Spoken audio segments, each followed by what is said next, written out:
Voy a grabar la clase. Estamos grabando entonces ahora la clase.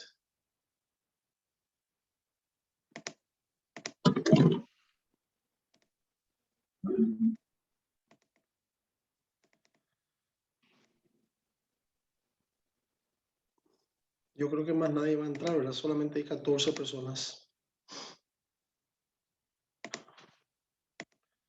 Están presentes. Algunos están empezando a entrar, pero bueno. Voy a empezar a dar la clase ya.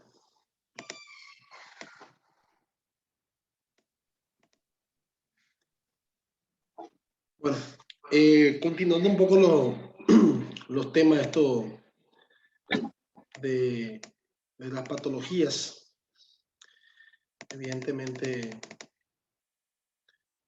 del colon, ¿verdad? Para dar un poquito de continuidad a estas patologías, vamos a dar hoy entonces un tema muy importante que es el cáncer de colon, ¿verdad? Como ustedes sabrán, es un tema sumamente importante tanto para su carrera, ¿verdad? Y como también para el día a día, ¿verdad? Esta patología evidentemente es uno de los cánceres más frecuentes, ¿verdad? Se van a dar cuenta después cuando hablamos de la parte epidemiológica. Realmente es una patología a estudiarse y evidentemente saber cómo diagnosticar, ¿verdad? Justamente por su frecuencia, ¿verdad? Entonces, vamos a empezar. Bueno, como concepto, ustedes saben que de forma general nosotros podemos decir que el cáncer de colon no es más que aquellas células neoplásicas a nivel del colon, ¿verdad? Como concepto general le dicen también que es una enfermedad de células malignas que se localizan en la porción intermedia y más larga del intestino grueso, ¿verdad? Como ustedes sabrán, el intestino grueso está compuesto tanto del colon como el recto, ¿verdad? Es un cáncer común en muchos países, como yo le había dicho a usted al inicio. Y tarda mucho en desarrollarse por suerte, ¿verdad? Por supuesto, depende mucho de su histología para que se detecte, ¿verdad? El colon, junto con el recto, sería el lugar donde se almacena grandes cantidades de heces, ¿verdad? Expulsada al exterior a través del ano. Al encargarse de esta labor, acumula sustancias de desecho y tóxica, ¿verdad? Por lo que su lugar es propicio para la aparición de un cáncer. O sea, ustedes saben que ese contenido, como dice, es muy tóxico y muy con la cuestión del desecho y evidentemente va irritando la mucosa y evidentemente va lesionando con esos desechos y con el tiempo va produciendo lesiones que pueden traer cambios del epitelio y por supuesto llevar a una neoplasia maligna. Por eso es importante reducir el tiempo de acumulación al mínimo, ¿verdad? Para adoptar una dieta equilibrada y por supuesto que facilite el tránsito, en este caso, del paciente, ¿verdad? En la cuestión de las heces fecales. La cuestión de epidemiología, podemos decir que la neoplasia más frecuente del tubo digestivo, evidentemente es el cáncer del colon. La segunda causa de muerte por cáncer en países desarrollados como Estados Unidos es la segunda causa. En Paraguay ocupa el cuarto lugar entre los cánceres registrados a nivel país y es la tercera causa de muerte en personas con cáncer. En Paraguay resulta alarmante el hecho que el 72% de los diagnosticados ya se encuentran en la etapa avanzada. Evidentemente, eso ocurre evidentemente por el sistema de salud. Es realmente muy pobre, ¿verdad? Y evidentemente eso conlleva que los diagnósticos, principalmente para hacer los screen, ¿verdad? Los programas para detección temprana, evidentemente fallan. En Brasil ocupa el segundo lugar entre los cánceres en mujeres y tercero en el hombre, ¿verdad? Prácticamente mucho más frecuente que en Paraguay. 95% son adenocarcinomas, como casi todos las neoplasias malignas del tubo digestivo. 75% esporádicos, 90% de los casos aparecen en mayores de 50 años, ¿verdad? Y al diagnosticarlos, el 20% ya presenta metástasis a distancia. ¿verdad? Por supuesto, ya en la etapa 4. Etiológicamente hablando, el cáncer no hay una causa única, por lo cual lleva a unos tumores malignos del colon. Casi todos los cánceres o las neoplasias malignas del colon comienzan como pólipos no cancerosos. Evidentemente los pólipos se manejan como benignos, que lentamente va convirtiéndose en un cáncer o neoplasia maligno, ¿verdad? Como ustedes sabrán, los pólipos son tumores benignos que con el tiempo se puede cancerizar en un 100%. Por eso todos los pólipos diagnosticados, señores, hay que sacarlo, ¿verdad? Porque con el tiempo, evidentemente, él se vuelve neoplasia maligna, ¿verdad? Como te verán aquí, ¿verdad? Una imagen de una tumoraciones, en este caso, intraluminal de una tumoración, ¿verdad? Como ustedes ven, esa otra imagen que ve acá, grandes cantidades de pólipos de todos el tubo digestivo, que está relacionado mucho con el síndrome de poliposis hereditarias, ¿verdad? Que es la poliposis edematosa familiar. Yo tuve la experiencia de ver pacientes que tienen síndrome de poliposis hereditarias, ¿verdad? Evidentemente va de familia en familia y evidentemente su estado final es evidentemente muchas veces quitar el colon completo, ¿verdad? Y muchas veces se diagnostica también ya cáncer en estos casos, ¿verdad? Evidentemente el cáncer de colon ya dijimos que no está relacionado directamente con una causa directa, sino que está relacionado con muchos factores de riesgo, ¿verdad? La dieta, por ejemplo, de una alta ingesta de carnes rojas y grasas polisaturadas es un factor evidentemente alimenticio, ¿verdad? La enfermedad inflamatoria intestinal como la colitis ulcerosa y enfermedad de Crohn también con el tiempo puede llevar evidentemente a un cáncer, ¿verdad? En este caso de colon. Los pólipos que ya habíamos dicho hace rato, ¿verdad? Que son evidentemente neoplasias benignas que se convierten en neoplasia maligna. Y hablamos también de las poliposis hereditarias familiares, de la hematosa familiar, que son los síndromes. Síndromes no polipósicos hereditarios como el síndrome de Lynch 1 tipo 1 y tipo 2, evidentemente son enfermedades hereditarias que conocen así, que pueden, que conllevan a tener grande cantidad de pólipos, ¿verdad? Estos familiares. Esto ya, evidentemente, son situaciones que se manejan diferente, ¿verdad? Antecedente familiar de cáncer de colon también es un factor de riesgo, en este caso, directamente relacionado con la parte familiar, ¿verdad? Si tu mamá o tu papá, alguien tuvo cáncer de colon, evidentemente tu estudio tiene que ser mucho más temprano. El diagnóstico previo de cáncer de mama, útero u ovario, también si vos tuviste algún antecedente, en este caso en la mujer, si tuvo algún antecedente de cáncer de mama, útero, ovario, evidentemente tiene que estudiarse también el colon, ¿verdad? Y la edad mayor de 50 años también es un riesgo a padecer de un cáncer. ¿Qué advierten los científicos? ¿Verdad? El riesgo de padecer cáncer del intestino mayor a personas que consumen habitualmente carne roja, eso lo sabemos todos, ¿verdad? Principalmente carnes rojas procesadas, ¿verdad? Estos son acuerdos científicos británicos, ¿verdad? Fíjense, el consumo diario de 160 gramos, en este caso de carne roja, hay un 35% más de riesgo de padecer un cáncer de intestino, ¿verdad? Ahí vienen los beneficios del pescado, ¿verdad? Ingesta diaria de 80 gramos es 3 veces menos el riesgo de cáncer intestinal. O sea, evidentemente la carne blanca, en este caso, de los pescados son protectores, ¿verdad? De la producción de cáncer, ¿verdad? Alimentos de riesgo, ustedes saben cómo son la carne roja, carne de vaca, cordero, cerdo, ternera, procesadas de todo tipo, ¿verdad? Ya nos encanta a veces comer las salchichas, los jamones, las solamines, evidentemente tienen mucho nitrato, ¿verdad? Entonces, lo que se recomienda es que el riesgo de cáncer puede reducirse aumentando el consumo de fibra y reduciendo las carnes rojas y procesadas. ¿Está bien?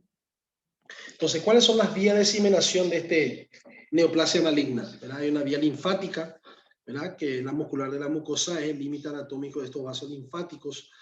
Evidentemente, el mesenterio, en este caso el mesocolon, perdón, es rico, ¿verdad? En vasos linfáticos, ¿verdad? Si realmente hay un tumor y se empieza a metastizar en los ganglios, evidentemente son ellos los que llevan la diseminación. Por vía sanguínea también a través de los vasos de drenaje que llevan al sistema venoso porta, diseminación vía sanguínea, por supuesto casi siempre hace metástasis a nivel de hígado, ¿verdad? Que puede ocurrir cuando es vía sanguínea. Contigüidad, ¿verdad? Los órganos vecinos, dependiendo del tumor donde esté, ¿verdad? Y si tiene una relación anatómica con ciertos órganos, evidentemente va a metastizar por contigüidad.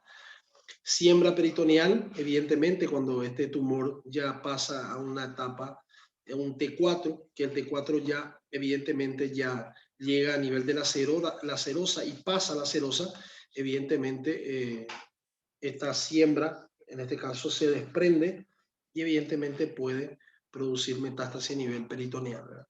A través de su líquido. Y las metástasis más frecuentes en este caso son el hígado, el pulmón, hueso y cerebro, ¿verdad? Dependiendo cuál sea la vía de diseminación, esa va a ver la más frecuente. Cuando hablamos de anatomía patológica, ¿verdad? Estamos hablando qué característica tiene ese tumor, ¿verdad? Y cuál es la frecuencia. Microscópicamente saben que el 95%, ¿verdad? En este caso del cáncer de colon, son adenocarcinomas con diferentes grados de diferenciación, ¿verdad?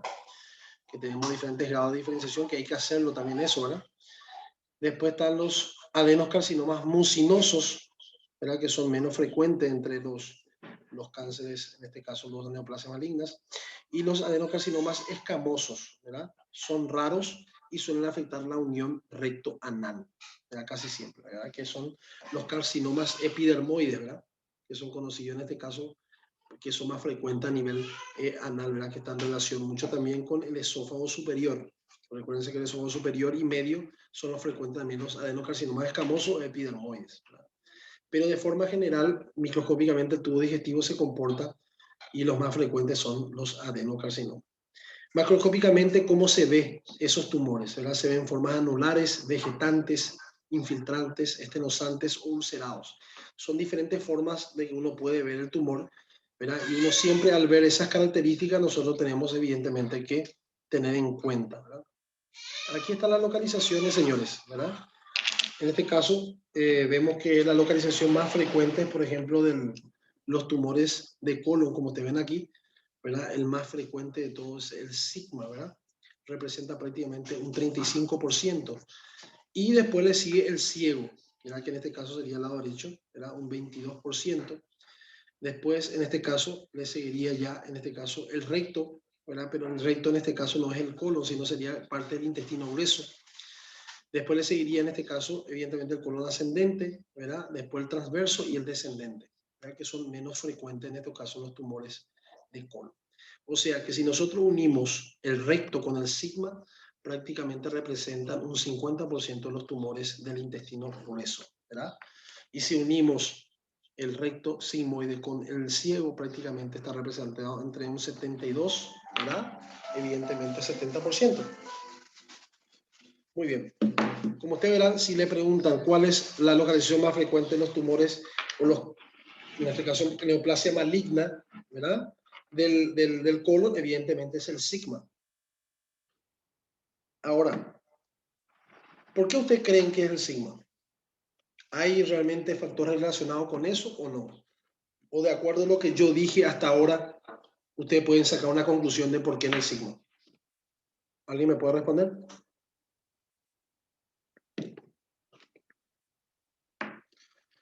Pelo contato direto com as heces? Sí, contacto directo, ¿en qué sentido? Todo el colon tiene contacto directo. No hay ninguno que no tenga contacto indirecto. Pero debe haber otros factores que hacen que ese contacto sea mucho más intenso, no sé. ¿Qué usted considera?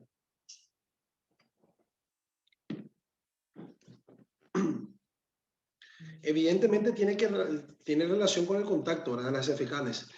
Pero evidentemente esos son lugares donde más se estacionan las heces fecales, más tiempo, ¿verdad? Que es en la parte del sigma y recto, ¿verdad? Son los lugares donde más se acumulan, en este caso, las heces fecales, tiene más contacto, más tiempo, pero además de eso está relacionado también con el grosor. Si ustedes recuerdan, el ciego tiene un grosor aproximadamente 7.5 diámetro y cuando llega al sigma sería más o menos 2.5 centímetros de diámetro, ¿verdad? Por eso las formas de presentación que ustedes van a ver después, se van a dar cuenta, evidentemente, la forma de presentación obstructiva se ve más al lado izquierdo. Bueno, la sintomatología, señores, ¿verdad? ¿Cómo se comporta esto? Normalmente inicio insidioso de síntomas crónicos, ¿verdad? Representa prácticamente un 77%. Obstrucción intestinal aguda, ¿verdad? De repente hace una obstrucción mecánica, en este caso por obstrucción de la luz, representa un 16%.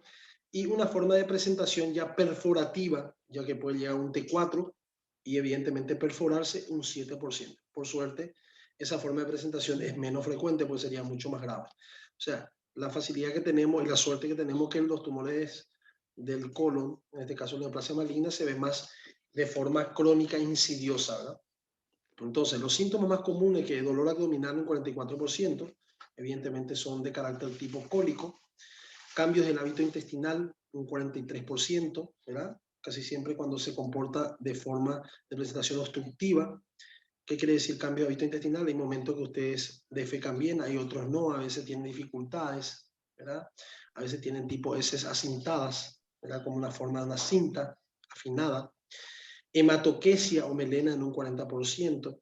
¿Qué quiere decir eso? La hematoquesia es aquel heces fecales donde la sangre se mezcla con las heces fecales y evidentemente son altos, ¿verdad? O sea, son aquellos sangramientos que están a nivel de transverso, con ascendente, ciego, donde hubo tiempo para mezclarse. Porque si es a nivel del sigma recto, casi siempre, si es el sangramiento de ese nivel, es muy difícil que se mezclen las sangres, casi siempre son enterorragias como tal, ¿verdad? Y debilidad o malestar general también puede dar un 20% y pérdida involuntaria de peso un 6%. Fíjense que la gente a veces piensa porque perdió mucho peso ya va a tener cáncer y fíjate, representa un 6%, no es tan frecuente. Por eso las personas que tienen cambio de hábito intestinal, ojo con eso, ¿eh? Cambios de hábito intestinal, aquellas personas que defecaban bien, de repente ahora no defecan bien, las características de la forma de las heces fecales cambian, ya no son redonditas, casi siempre son aplanadas, acintadas. Entonces hay que tener mucho cuidado con eso, ¿verdad? Para tener relación con la sintomatología, ¿verdad? Bueno, a pesar de que usted todavía no le entra signos, estos signos son muy importantes para su diagnóstico. Cuando ustedes revisan el abdomen, hay peristalsis de lucha por la obstrucción, evidentemente. Se ven los movimientos intestinales presentes en personas jóvenes, personas delgadas, longilíneas. Se ve esa peristalsis de lucha. Si ustedes auscultan, evidentemente va a aumentar los ruidos hidroaéreos. Se palpa una masa abdominal, ¿verdad? O rectal. En este caso abdominal, ustedes pueden palpar en fosa ilíaca izquierda. Se palpa perfectamente si es un tumor, evidentemente con un tamaño ya importante se puede palpar, o rectal, ¿verdad? Que sería con el toque injetado o en este caso el tacto rectal. Evaluación ante la sospecha de cáncer de colon, ¿verdad? Con el tacto rectal, ¿verdad? El que no mete el dedo, mete la pata, ¿verdad? Entonces es importante hacer esto. Ahora, ¿qué otra cosa importante debemos saber? Las formas de presentación clínicamente hablando. ¿Cómo se puede presentar los tumores o de colon derecho y cuáles son los tumores de colon izquierdo, ¿verdad? ¿Cómo se presentan estas neoplasias? Y acá viene la memotecnia, ¿verdad? El colon derecho se comporta como la tía D y la izquierda se comporta como tío H. Tía D, ¿qué significa? T significa tumoral y inflamatorio, A anemizante y D dispéptico. El colon izquierdo se comporta como tío H, que sería tumoral, inflamatorio, obstructivo y hemorrágico. Y los síntomas generales, dependiendo por supuesto de la etapa que esté el cáncer, va a tener astenia, anorexia, anemia y adelgazamiento, que se le conoce como las 4A. La astenia, un cansancio fácil, anorexia, dificultad para comer o no tiene hambre, anemia, la hemoglobina baja y adelgazamiento, evidentemente pérdida de peso. Ahora, lo interesante de esto de formas clínicas, si ustedes se pueden analizar, tanto el colon derecho e izquierdo se presenta en forma tumoral y puede también en forma inflamatoria. Acá lo interesante es que el lado derecho se comporta como anemizante, ¿verdad? Y el lado izquierdo se comporta como hemorrágico.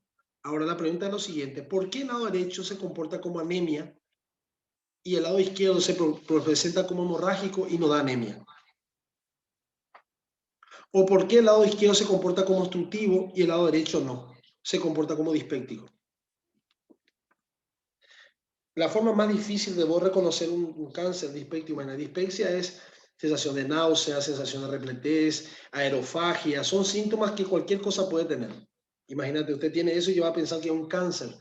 Es difícil pensar a veces, ¿verdad? Si se presenta en forma dispéptico. Pero hay que pensarlo. Igual que el cáncer de estómago también puede comportarse de esa manera. El cáncer de estómago también se comporta en forma anemizante, igual que el colon derecho.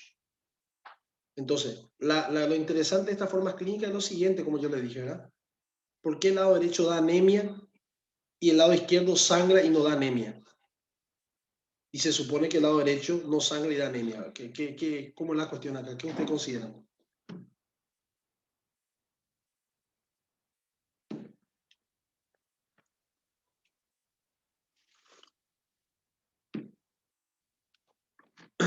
Nadie tiene una respuesta. Por ejemplo, el colon izquierdo, ¿por qué se ve más obstructivo? Yo acabé de decir más o menos por qué, ¿verdad? El diámetro es menor del signo. Claro, el diámetro es menor. Dijimos recién que el lado izquierdo es de 2.5 y el lado derecho, por lógica, si el tumor crece, va a obstruir más rápido izquierdo. Por eso la forma obstructiva se ve más al lado izquierdo, por lógica.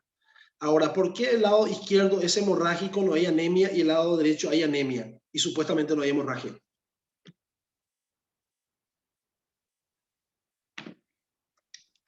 Porque la sangre está mezclada con las heces fecales. ¿En qué mezclado? ¿Cómo así? ¿Por qué? ¿Dónde está mezclado? Con la melena. No, pero en el caso de la hematoquesia, el sangramiento es visible, es macroscópico. Por lo tanto, entonces el lado izquierdo, cuando vos tenés, por ejemplo, hematoquesia, que melena se ve muy poco en esta parte, ¿verdad? Porque melena tiene una sangre digerida que casi siempre es un sangramiento digestivo alto. Pero hematoquesia sí es una sintomatología de un sangramiento digestivo bajo. ¿Qué es hematoquesia? Que la sangre mezclada con heces fecales. Pero es macroscópica, se ve. Vos cuando defecás, vos ves que la caca está mezclada con sangre, se ve. Y cuando cae al agua, evidentemente se pinta de rojo. Y eso sería una enterorragia, ¿verdad? No puramente, pero por eso se dice mezclado con heces fecales, que es la hematoquesia. Lo que pasa es que el lado derecho es un sangramiento microscópico. ¿Qué significa sangramiento microscópico? Que no se ve el sangramiento, pero es constante. Por eso generalmente se hace uno de los screen o los de test para detectar cáncer es el test de Guayacó, que el test de Guayacó en este caso sería o sea, sangre oculta en heces fecales. Entonces, el lado derecho, ¿qué pasa? Él tiene un sangramiento, pero no macroscópico, sino microscópico. Cuando usted defeca, usted no ve que tiene sangramiento, pero el sangramiento es constante, por eso da anemia. El lado izquierdo da hemorragia como tal, enterorragia. Cuando el paciente sangra, evidentemente usted ya se preocupa y va al médico enseguida. Usted no permite que él continúe sangrando hasta que te dé anemia, a no ser que el sangramiento dé un sangramiento muy profuso, que puede ocurrir también, ¿verdad? Entonces, casi siempre como los sangramientos son muy agudos, hemorrágicos, macroscópicos, el paciente tiende a ir al hospital o al médico a verse. Y muchas veces no da tiempo para, por supuesto, hacer un tipo de anemia. Entonces, por eso se ve el lado derecho más anemizante y menos sangramiento. Tiene un sangramiento, pero microscópico, y el otro es macroscópico. Bueno, el cáncer del colon, ¿cómo nosotros diagnosticamos? ¿Verdad? Lo que hay que saber es estar en alerta con los factores de riesgo que nosotros habíamos dicho, ¿verdad? Evidentemente, antecedentes personales de cáncer colorectal, sobre todo si hay antes de los 50 años, pólipos, todas esas cosas es importantísimo. Personas con enfermedad inflamatoria intestinal o pólipos mayores de 50 años. El 5% de los casos ocurren, tienen predisposición, evidentemente, genética de pólipo familiar o cáncer de colon no polipoideo, ¿verdad? O sea, la predisposición evidentemente acelera enormemente las edades. Hay gente que tiene cáncer evidentemente a los 30, 35 años, que no es muy frecuente, a no ser que tenga una relación directa con algunas enfermedades hereditarias, ¿verdad? Entonces, los síntomas de alerta, en este caso, dolor abdominal, que como le dije, dolor tipo cólico, sangre en heces fecales también es un síntoma de alarma, cambio del ritmo intestinal, constipación con diarrea, que habíamos dicho, heces delgadas, que son las heces asentadas que yo le dije a ustedes, y pérdida de peso. Esos síntomas son importantísimos para el diagnóstico. El screen, ¿verdad? Y el pruebas diagnósticas son sumamente importantes. Diagnóstico para pacientes sin síntomas, o sea, un paciente que ustedes quieren saber nada más detectar por si acaso, se hace el test de sangre oculta en heces fecales, que ya habíamos dicho, el test de Guayacó, que es lo mismo, que detecta hemoglobina, o sea, que detecta microscópicamente en heces fecales. En este caso, por ejemplo, los cánceres del lado rectal, en el caso del colon derecho, una de las formas de detectar es con el test de Guayacó. La rectosigmoidoscopía en mayores de 50 años. ¿Por qué rectosigmoidoscopía? Porque en el recto y en el sigma son los tumores más frecuentes, ¿verdad? A partir de los 50 años para arriba, ¿verdad? Como ya dijimos, entre los dos representa un 50%. Pero ya que va, yo creo que si va a hacer un diagnóstico ¿verdad? De diagnóstico sin síntomas, lo ideal es hacerle ya una colonoscopía, pero bueno, como screen, ¿verdad? Ellos dicen que la rectoscopía mayor de 50 años es suficiente. Diagnóstico para pacientes con síntomas. Enema por bario, ¿verdad? Que es aquella radiografía que se hace, se pone enemas, en este caso con contraste a nivel del ano, se instila contraste y después se hace radiografías, ¿verdad? Eso antiguamente se usaba mucho, ¿verdad? Hasta que apareció la colonoscopía. La colonoscopía, evidentemente, es un medio diagnóstico que evidentemente ve todo el colon, ¿verdad? Desde el laboratorio se puede hacer hemograma, hemoglobina, como ustedes saben que la forma de presentación del tumor del colon puede dar anemizante, puede dar anemia, entonces ayuda. Prueba funciones hepáticas, porque se hace porque se ve mucha metástasis en el hígado, principalmente los tumores de cáncer de colon. Y antígenos CEAGA y el CA19-9, que son antígenos de cáncer, ¿verdad? Detectados, que son evidentemente marcadores tumorales, ¿verdad? Que es sumamente importante también. Los marcadores tumorales, recuerden doctores, que no es para diagnóstico del cáncer, sino que es para seguimiento. O sea, ustedes hacen los marcadores, en este caso el CA o el C19-9, usted ve que puede estar elevado, pero eso no indica que tiene un cáncer directamente, ¿verdad? Evidentemente hay que tener mucho cuidado con eso, pero sí para seguimiento. Usted, por ejemplo, lo operó, quitó ya supuestamente el tumor y después usted le hace traer los marcadores para ver si está elevado el mismo o en este caso menor de cuando se inició el diagnóstico. Por eso para seguimiento es muy importante. Miren aquí, esto por ejemplo es una radiografía, evidentemente, ¿verdad? De un colon por enema, ¿verdad? Y ustedes ven ahí el signo de la mordida de manzana, que evidentemente se ve un tumor específicamente en el recto, ¿verdad? Que así también se puede ver los tumores en el sigma o en cualquier parte en este caso, cualquier parte del colon, ¿está bien? Entonces, eso es un signo de la mordida de manzana, es típico, ¿verdad? De los tumores en forma de servilletero o en forma constrictiva, ¿verdad? Que va a dar también la forma obstructiva. ¿Mm? Muy importante. Aquí se ve, por ejemplo, el signo de la manzana prácticamente mucho más en el sigma, ¿verdad? Usted está viendo por las primeras porciones o finales porciones del sigma, se ve también el signo de la manzana.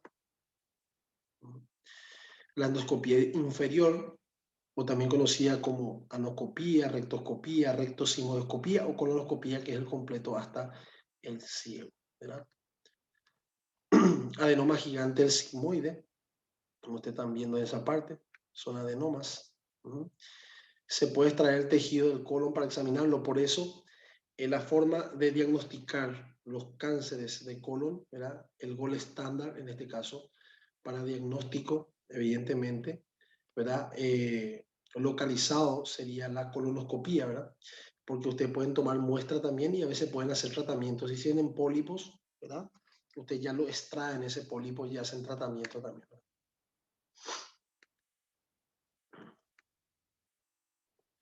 La Sociedad Americana del Cáncer recomienda tanto a hombres como a mujeres a partir de 50 años de edad una de las siguientes 5 opciones de detención precoz. Evidentemente, hay muchos países que tienen programas para detección precoz de cáncer de colon. Prueba anual de sangre oculta en heces fecales, el test de Guayaquil.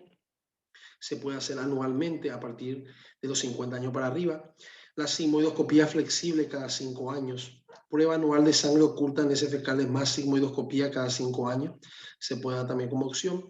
Enema de bario doble contraste cada 5 años y colonoscopía cada 10 años. ¿Está bien? Entonces va a depender evidentemente cuál es el sistema. ¿Cuáles son las recomendaciones actuales? Por ejemplo, si tiene una poliposis adematosa familiar, que en este caso es hereditaria, a partir de los 10 años anualmente hasta los 40 años cada 3 años después. O sea que una persona que tiene una poliposis adematosa familiar, a partir de los 10 años de edad ya tiene que ser anualmente, tiene que hacerse la colonoscopía hasta los 40 años. Y cada 3 años después. Fíjense la cantidad de veces que tiene que hacer porque evidentemente tiene una gran cantidad de poliposis y hay que revisar. El síndrome de Lynch, que también es una enfermedad hereditaria, comenzar a los 21 años, colonoscopía total cada 2 años y anualmente a partir de los 40 años. familiar de primer grado, por ejemplo, de pacientes afectados con pólipos o cáncer colorectal, comenzar a los 35 a 40 años. Ustedes saben que todos los screen están, ¿cómo te voy a decir? Se sugiere siempre a partir de los 50 años para arriba. Pero estos son recomendaciones para casos específicos, ¿verdad? Por ejemplo, si usted tuviera un familiar que tuvo cáncer colorectal, usted tiene que comenzar ya a los 35 o 40 años a hacer ese estudio, evidentemente, del tubo digestivo inferior. Y repetir colonoscopia cada 3 a 5 años. Y aquí está la estratificación, como nosotros habíamos ya visto también en los tumores de esófago, de estómago, de cómo se comporta la T, la N y la M, que es la clasificación esta de opción de TNM. La T, la penetración del tumor de la pared intestinal, que puede ir desde T1, evidentemente a T4, ¿verdad? Ahí está explicado perfectamente la extensión que involucra los ganglios, ¿verdad? Va a depender si va desde 1, o sea, N0, hasta evidentemente N3, ¿verdad? Dependiendo cuál sea, evidentemente, la forma. Y la presentación de metástasis o no, ¿verdad? Que en este caso sería M0 y M1. Evidentemente que hay algunos los clasifican en tipo B, A, C, ¿verdad? Dependiendo cuál sea. Por eso, eso va cambiando siempre, ¿verdad? Según las escuelas norteamericanas del cáncer, evidentemente ellos van cambiando cada cierto tiempo de acuerdo a sus experiencias, ¿verdad? Pero ustedes tienen que saber, esto yo no le voy a preguntar en un examen, pero sí tienen que saber lo que significa TNM, que significa la T, la N, que significa la M, que es la T1, que es un T2, que es un T3, que es un T4, por ejemplo, ¿verdad? Eso sí tienen que saber, ¿verdad? Y de acuerdo a las, ¿cómo te decir? Las formas que le dio, usted van a clasificar el estadio, ¿verdad? Por ejemplo, si le dio un T1 con N1, M0, va a ser un estadio 3A, por ejemplo. Si le dio un T2, por ejemplo, con N0 y M0, va a ser un estadio 1. Y así sucesivamente. Depende de la secuencia que le da, es lo que te va a dar el estadio. Normalmente, ¿qué se hace por cada estadio? Cuando es en etapa un carcinoma in situ, donde el tumor está en el sitio todavía, un cáncer temprano, ¿verdad? Se encuentra prácticamente en la capa superficial del colon. Entonces es muy fácil manejarlo en este caso. Etapa 1, el cáncer ya se ha diseminado en las segunda y terceras capas, alcanzando todavía en parte más profunda del intestino, y que mide menos de 2 centímetros, generalmente una etapa 1. Etapa 2, evidentemente, se ha extendido más en la capa profunda del colon, pero no en los ganglios linfáticos que repartió todo el cuerpo y producen almacén de células capaces de combatir las infecciones. El tumor mide aproximadamente más de 2 centímetros de diámetro. El tipo 3 ya el cáncer se ha extendido y ya hay ganglios linfáticos también con metástasis, pero no a otros órganos. Y en el etapa 4, evidentemente lo mismo que el etapa 3, pero sí ya a otros órganos, principalmente hígado y pulmones. O sea, dependiendo del estadio que esté, evidentemente la característica. Nosotros ya habíamos hablado de esto, ¿verdad? De acuerdo al T que va invadiendo y la forma de diseminación va a ser el estadio, ¿verdad? Que va a producir. Tratamiento, evidentemente, no le va también a ustedes, ¿verdad? Pero yo siempre, en forma para ir, que ustedes vayan conociendo algunos conceptos es importante saber, ¿verdad? Depende del estadio que se encuentre, evidentemente, si es un estadio 1, 2, 3 y 4, va a depender de la conducta, hacer un buen estadiamiento preoperatorio. El estadiamiento preoperatorio, como yo siempre le digo, ¿verdad? Primero, estadiamiento preoperatorio es conocer qué tipo de cáncer y qué tipo de histología. Casi siempre te van a ver que es adenocarcinoma. ¿Y qué otra forma se hace estadiamiento preoperatorio? Usted tiene que hacer tomografía axial computarizada para ver si hay metástasis a órganos a distancia, ¿verdad? Y también si hay metástasis, en este caso, a ganglios, ¿verdad? Si el tumor está in situ, en un pólipo puede ser suficiente una polipectomía, ¿verdad? Por eso es importante hacer la colonoscopía. Si usted encuentra que es un pólipo, evidentemente ya hace ya diagnóstico y tratamiento, ¿verdad? El tratamiento quirúrgico si hay una metástasis y si es resecable y si no está complicado o asociado a otras enfermedades. También hay algunos tratamientos como quimioterapia y radiaciones y seguimientos, ¿verdad? O sea, después de vos hacer un estadiamiento preoperatorio, ¿verdad? Ahí se toman decisiones. Si vos en el estadiamiento preoperatorio te diste cuenta que es un estadio prácticamente 3 o 4, ya no hay más nada que hacer, no es operable. Muchas veces se hacen tratamientos paliativos, ¿verdad? Como quimioterapia, radioterapia, ¿verdad? O neoadyuvancia, ¿verdad? Para poder que el paciente pueda vivir más tiempo, ¿verdad? Y en un segundo tiempo de repente operar. En el caso que en el preoperatorio usted le da, que es un estadio 1, 2, que es operable, ¿verdad? Usted lo opera. Y una vez que usted lo opera y usted está dentro de la cavidad, usted decide decir, bueno, ¿este tumor será que es resecable o no resecable? ¿Verdad? O puedes retirarlo o no. Ahora, si vos no podés retirarlo, evidentemente es un tumor ya avanzado. Si podés retirarlo, la pregunta sería, ¿será que es curable o no curable, verdad? Porque a veces vos puedes quitar la pieza, pero hay situaciones a veces que hay parte que no se puede quitar o no puede curar en este caso. Entonces, la otra pregunta sería si es curable o no curable. Si sería no curable, evidentemente ya va a entrar los tratamientos de coadyuvancia o neoadyuvancia, ¿verdad? Que sería la quimio y la radioterapia. ¿Está bien? Entonces la polipectomía, como ustedes están viendo ahí, ¿verdad? Por dentro del tubo digestivo, se va quitando, miren aquí.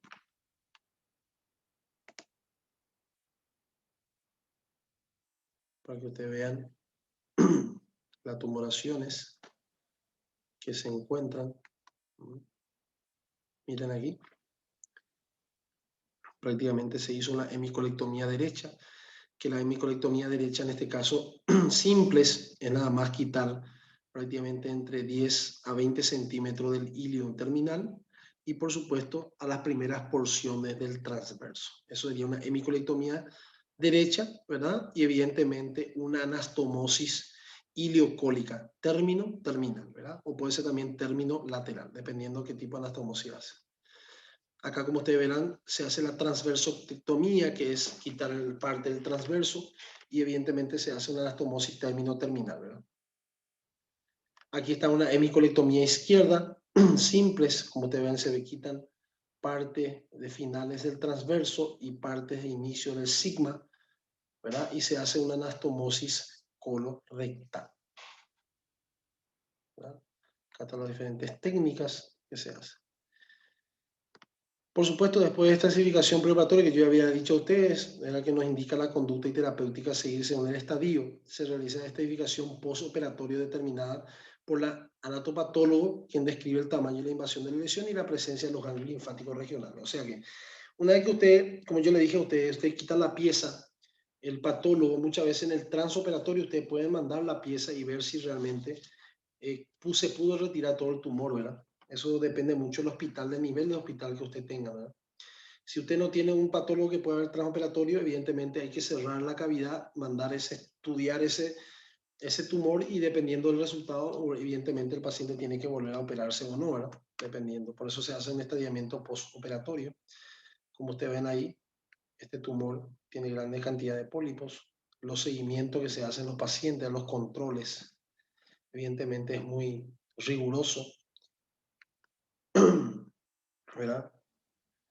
Consume mínimo de 4 raciones de fruta y verdura al día. Son todas recomendaciones, evidentemente, para evitar el cáncer de colon, ¿verdad? Limitar el consumo de grasas, no más del 30% de calorías totales diarias. Haz ejercicio con regularidad, mantén un peso saludable, evita el excederte, no fume, limita el consumo de alcohol. Evidentemente, si ustedes miran todas estas recomendaciones, casi siempre todos los estudiantes de medicina, incluyéndome a mí cuando era estudiante, no hacía ninguno de estos. Todo cáncer de colon. Entonces, doctores, con esto nosotros terminamos la clase. Quería saber si usted tiene alguna pregunta sobre cáncer de colon. Es un tema muy sencillo, muy bonito de estudiar. Si tiene alguna pregunta en la clase. No, doctor.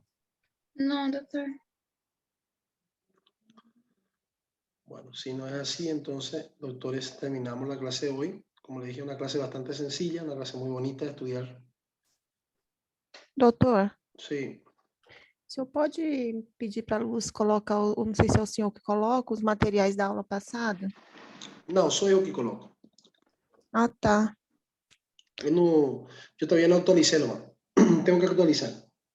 Tá bom, então. ¿Estamos? ¿Alguna otra pregunta? No. Bueno, doctores, muchas gracias por haber participado en la clase de hoy. Voy a tener en cuenta el nombre de ustedes por la participación. ¿Está bien? Muchas gracias entonces, doctores. Salud y bendiciones. Buenas Gracias, doctor. Buenas noches. Buenas noches.